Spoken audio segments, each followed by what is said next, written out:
Hello, and welcome to my mini lecture. My name is Lesmes, and today I would like to talk to you about the challenges for ELLs in a new classroom environment. As many of you know, for the past couple of weeks, we have been working in finding these challenges between the bilingual education environment for even, it can be newcomers or English learners or people that come from a foreign country to study here in the States. But today I would like to take this to another level and see what are the difficulties that the English learners has to face when it comes to an actual environment in an actual class. So let's take a look. So I decided to divide this presentation in two main groups, which is the academic environment and the socio-external and internal challenges. So in the academic environment, we're going to see the actual subjects and how the English learners have to go through all different scenarios to trying to understand and analyze, and why is it so hard for them not to only not know the language, but all the context behind of it. Also, on the other side, we're going to understand the socio-external and internal challenges that the ELS has to face. For example, the ability to feel motivation, some emotions that they might have to face because of family issues or work issues, economic issues, etc. So let's take a look at it. Okay, so as I said before, I actually choose four subjects that we're going to look into each one of them to kind of like understand what are the challenges that the ELS struggle most in these classroom environments. And I kind of like identify myself a little bit when it comes to these challenges, not because I took my high school in here, but because I faced that scenario in a kind of like a college scenario. But I believe that they're not like very different from each other. I still believe that they're actually that some of them applies to all of us as English learners. So let's take a look. So the first one will be the challenges for English learners in reading. So as many of us know, the English learners have very difficulties to trying to understand the language and trying to understand what they're reading. For example, they might be feeling lost in the context of a scenario because of the words or for the adverbs of actions or verbs that reading can have.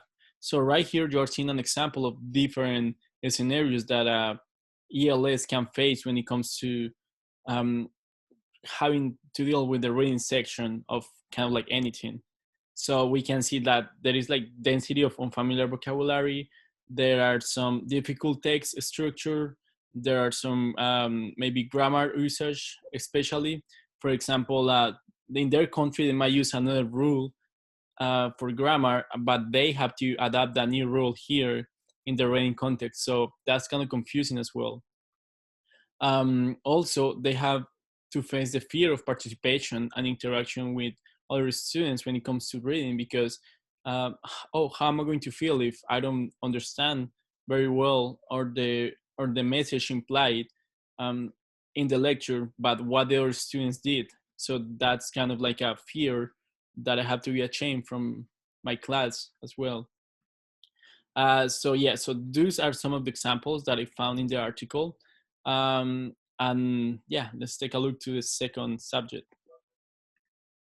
So let's talk about mathematics. So those are the challenges for ELLs in mathematics. Of course, there are many more of them, but those are the ones that I found in the article I got, in the research article I got, which I'm going to share with you at the end.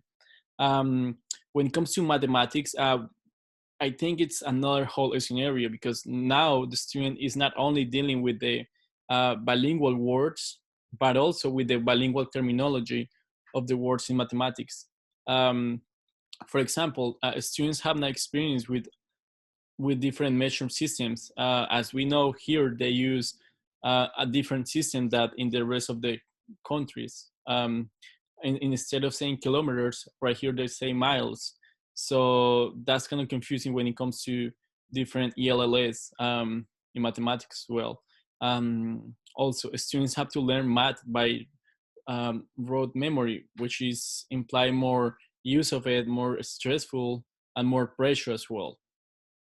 Another challenges that they can face is word problems might not be introduced until much later, which it means that in their country they can face, you know, these kind of like scenarios and contexts where they have to solve the problems, but when they come here, they might not be ready to understand this kind of like context in the math world.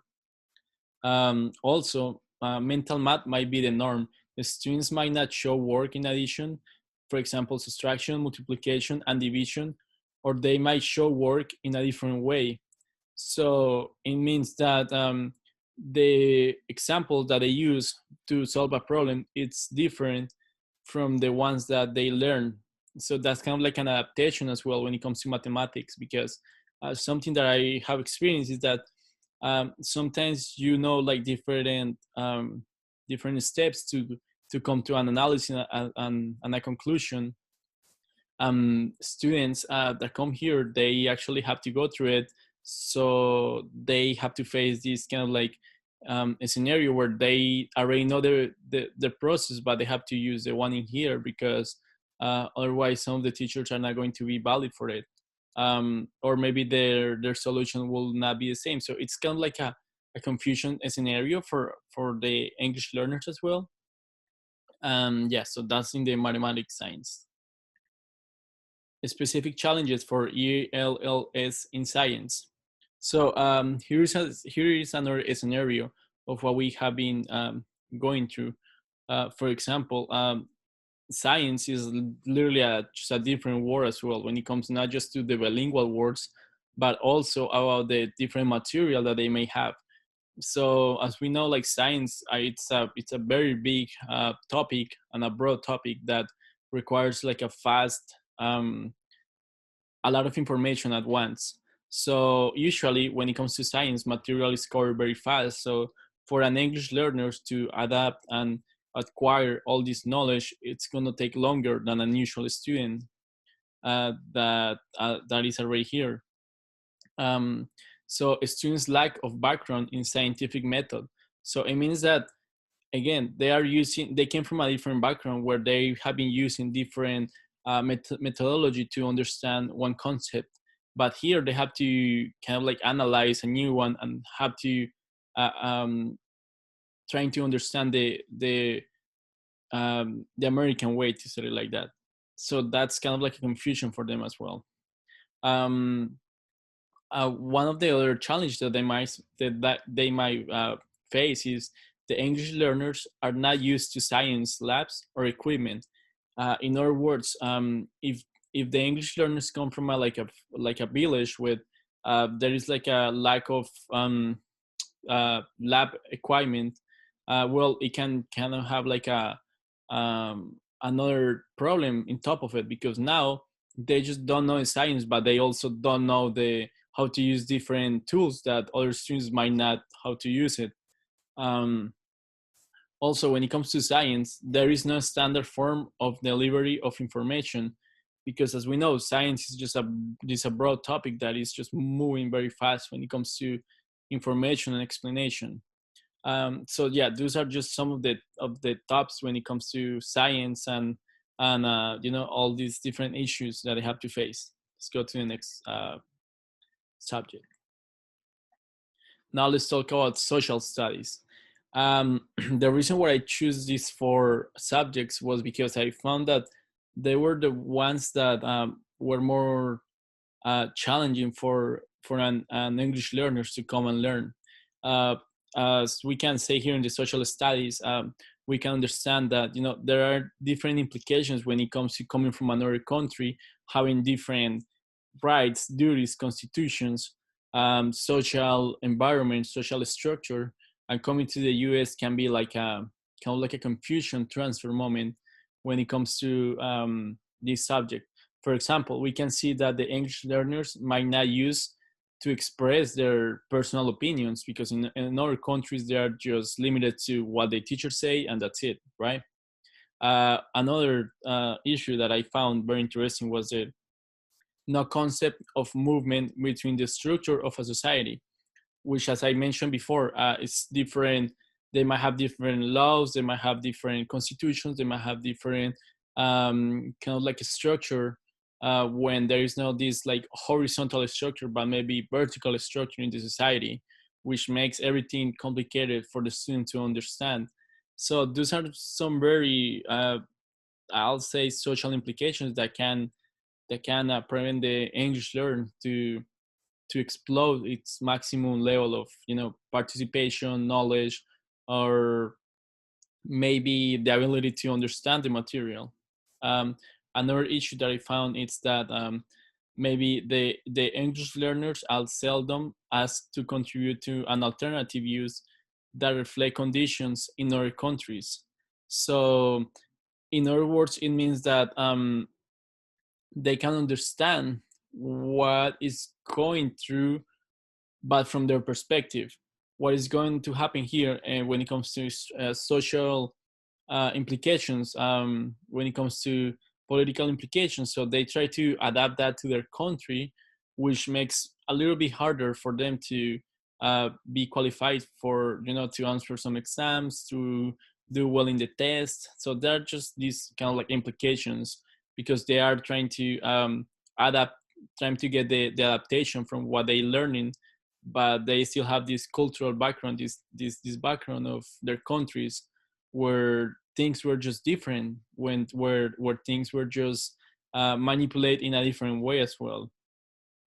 Another example that I found was, concepts do not exist in all cultures, and everything is different. For example, privacy, democratic, and processes, rights of citizen, and the free will. So as we know, like now all the countries have the capitalism system. They also have, you know, maybe some like a socialism, like for example North Korea, or I'm sorry, not socialism, communism, uh, between communism and socialism. So it's just different, the way how they can perceive the freedom, the way how can they understand what it means to have the free will, what it means to have their own opinion in an actual context. So all these challenges go back to some of the subjects that the English learners have to face every day in a daily life environment, you know. So yeah, so these are some of the challenges I found very interesting. Let's go to the next slide.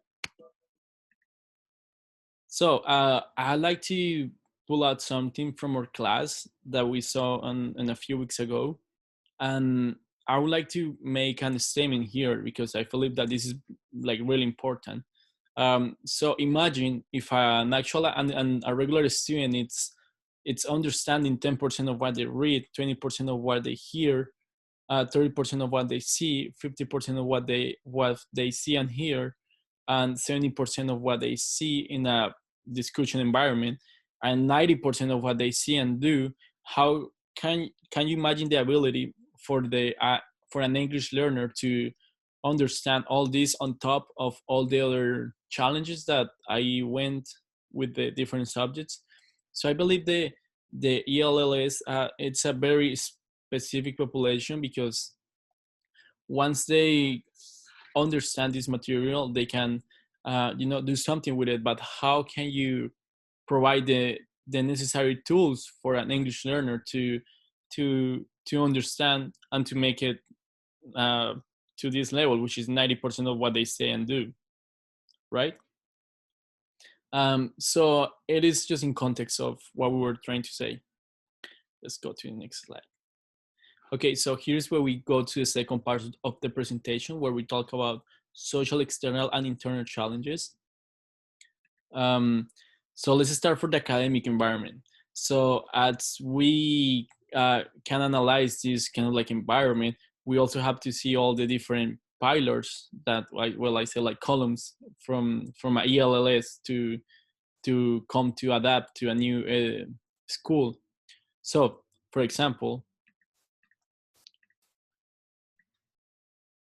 for example, we're putting this into context. So as we can see right here, we see that it was like a difference between the non-English learners and the English learners that were about to graduate in high school in subjects such as mathematics.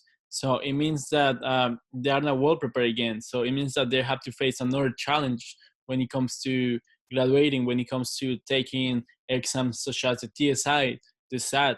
So those are kind of challenges that they have to face as well.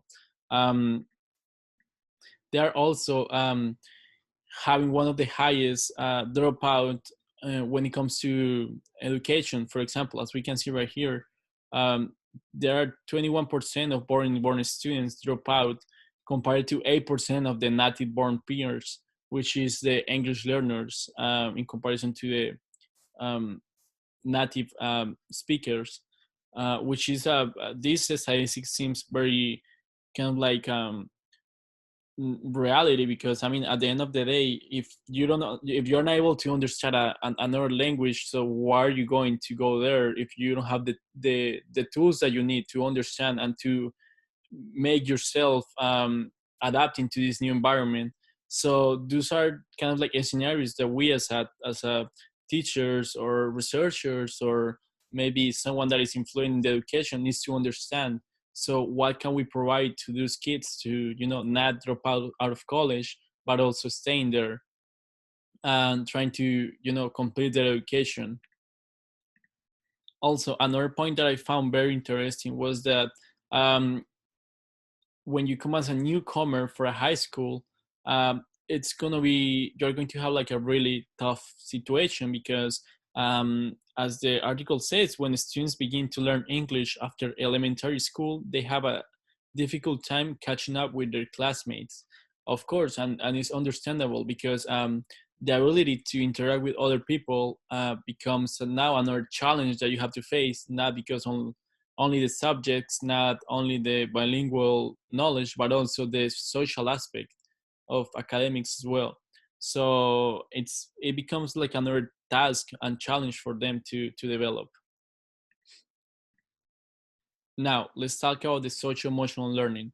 Well, the social emotional, it's a topic that has been trending for the past kind of like a couple of years. It started in the 1960s, but lately it's been more talk and more research when it comes to all the environments that affects an and English learners, as such as emotional and such as social context. Let's talk about the first dot here.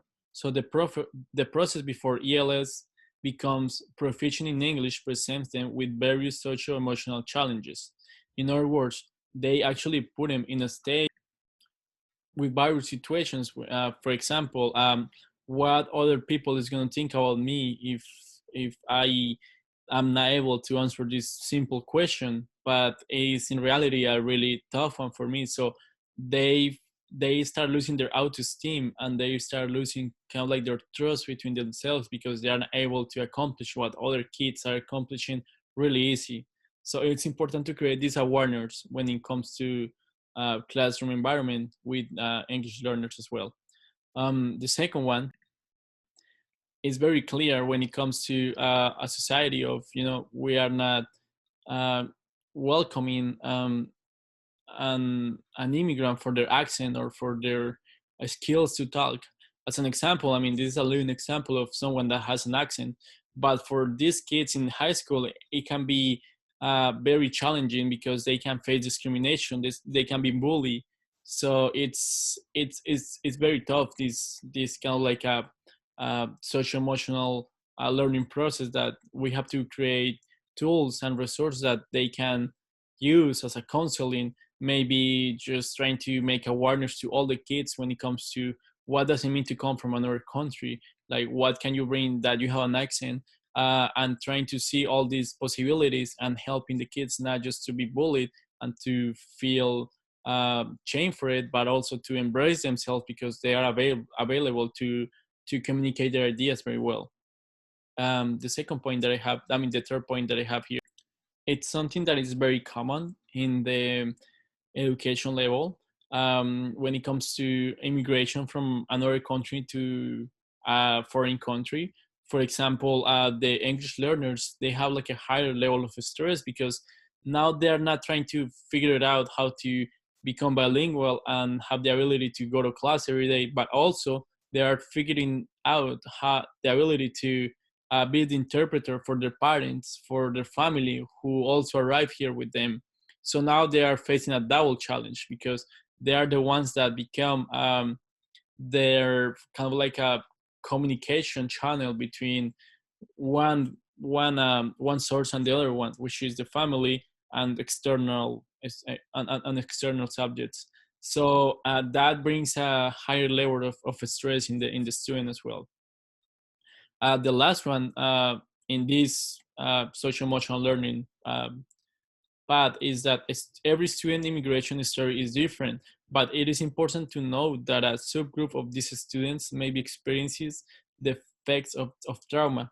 What do I mean by this? So this actually means that yeah, I mean, you can come from a high level class family from another country who just want to come here and start like an investing company, and that's why you move, and that's okay. I mean, then it means that your family has enough maybe money to support you, or many they don't have to deal with any like hardships when it comes to moving from one country to another. But there are also a group of students that had to come because there are no other choices in their country, because they were going through war, because they were going through some kind of violence in their place that they were living. So these students came with, you know, different traumas in their head, and it might be even harder for them to open up when it comes to subjects, when it comes to trying to understand, you know, a new language, a new culture, and not just being bilingual, but also bicultural. So it is important to have an awareness, and I'm sorry, an awareness about these kind of like scenarios, because not everyone comes from the same background, a smoothly transition. They also have a hard transition coming from another country. Let's go to the next slide. Now, let's talk about the socioeconomic impact in the English learners as an external factor. So, approximately 75% of English learners come from low income families, which it means that they may not have the opportunities that other people might have here. So they actually come from families that are very maybe humble, to say it like that, that have been challenging to, you know, get a new life, a new way to live outside their countries.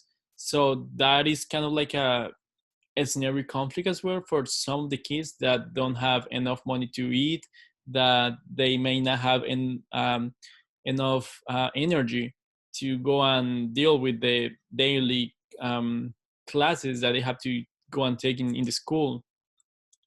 Also, another topic is that the low income of English learners to afford the rising tuition of higher education impedes that actually is a barrier for the English learners to attend to college after they graduate from high school. So again, money here is an important factor. So how can we help the English learners to go to higher education when it comes to high school, and not just staying in, you know, minimum wage jobs?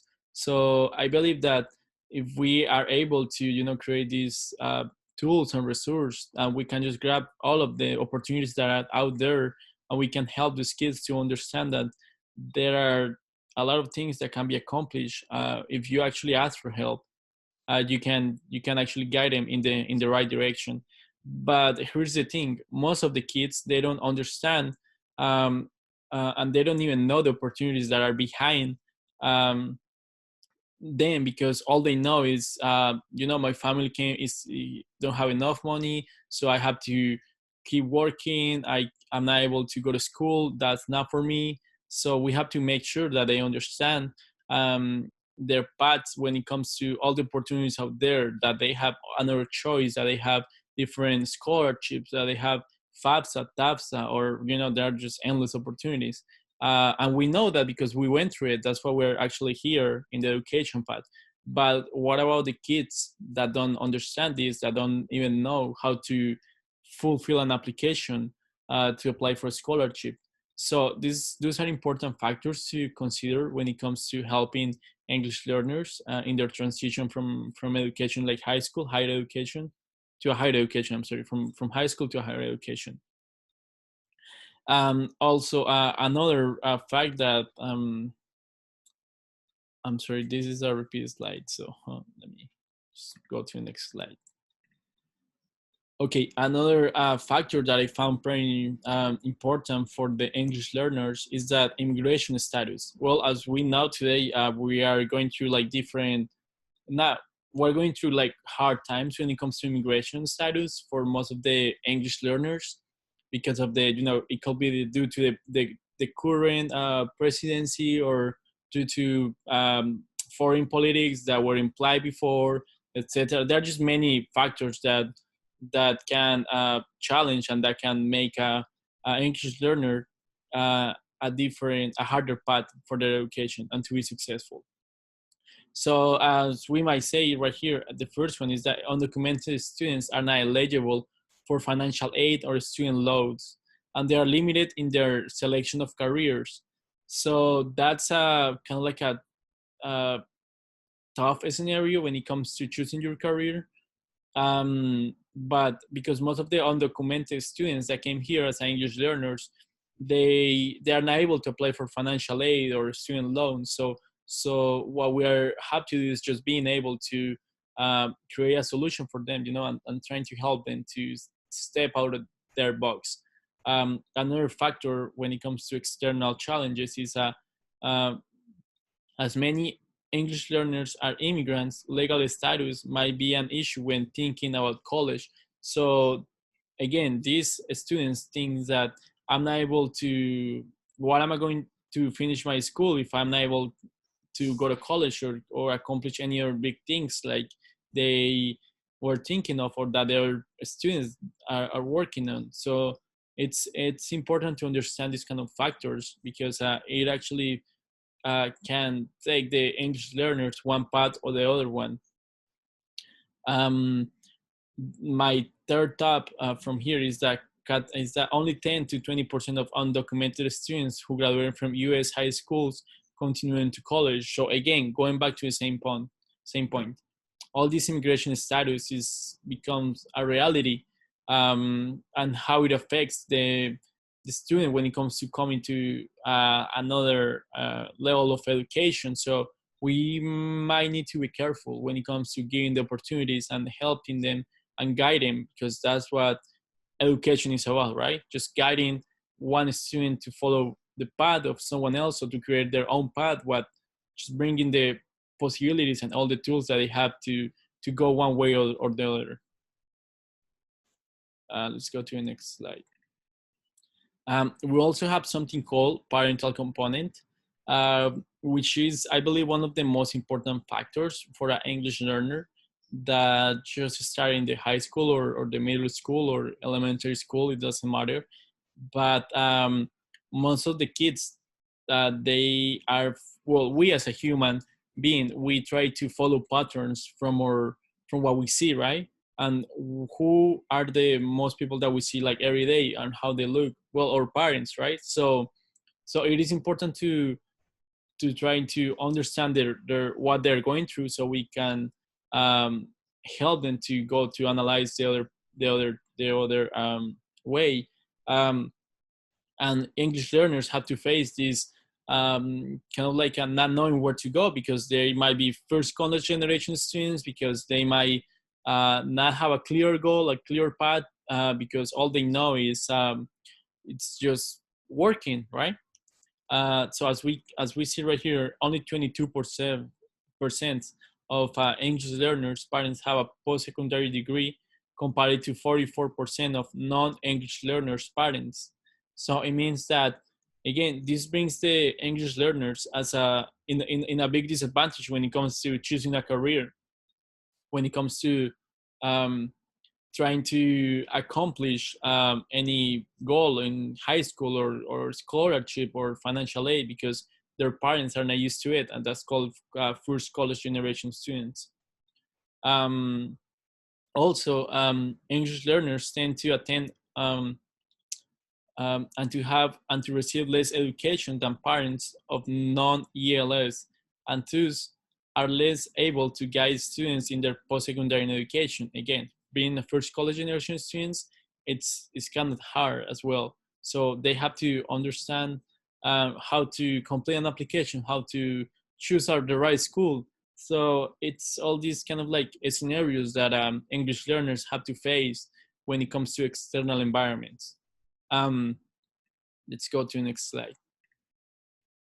Okay, right here, I actually found like a really interesting video when it comes to teaching, and something unique that I really found interesting that is called differentiation, I'm sorry. So here's a video about differentiation instructions and how does it work and why teachers should follow this example for English learners. So let's take a look at it. I'm Rachel Lazo. Differentiating instruction.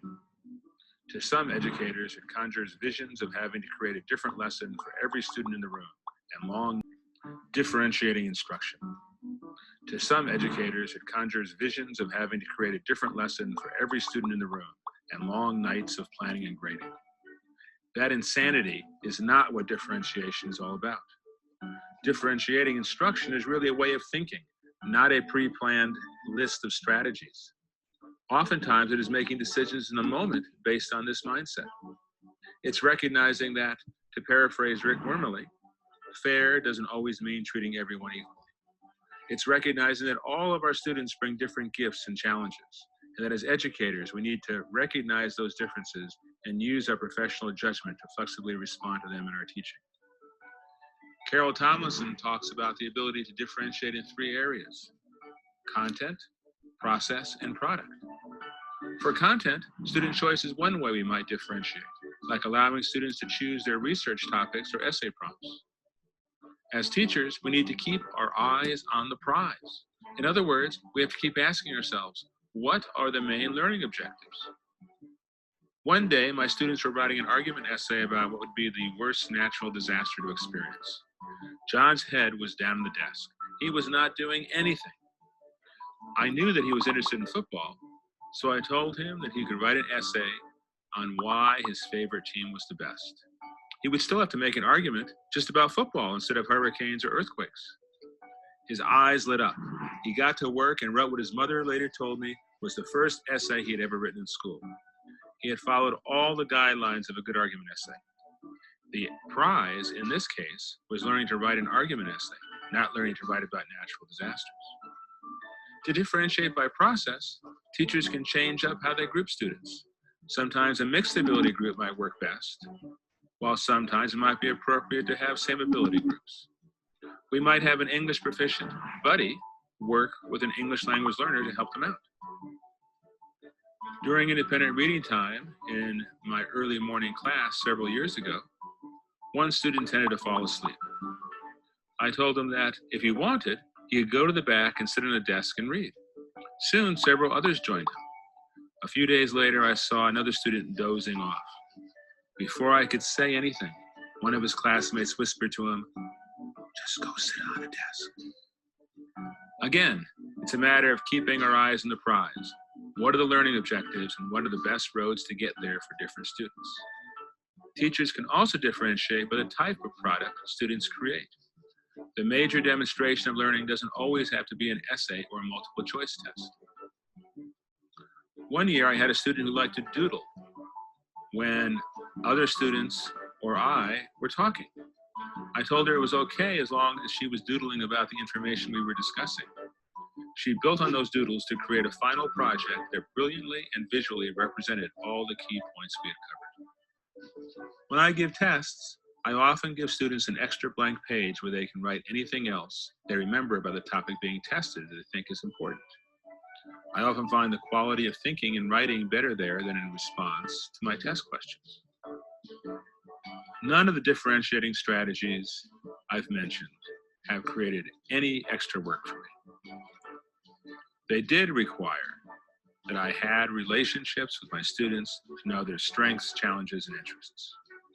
And I needed to demonstrate flexibility in my thinking. Making these strategies successful also required building a strong class culture so that some of the students were being treated differently and they understood why. And they understood that that was the only way to be truly fair. The ideas mentioned here are just a drop in the bucket. There are a zillion other ways we can support our students' gifts and challenges. We just need to keep our minds and ears open.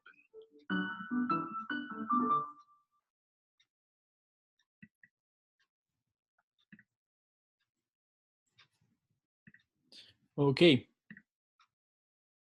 So yeah, so I believe those are my references right here. I hope you like the video as I enjoyed it as well. And if you have any questions regarding this, just feel free to send me an email or any suggestions or any comment. I'll be more than happy to listen to them. So here are my references where I'll get all the information and all the different topics that I went over today. And thank you. I hope you enjoyed my presentation as much as I did creating it. Have a good day. Bye-bye.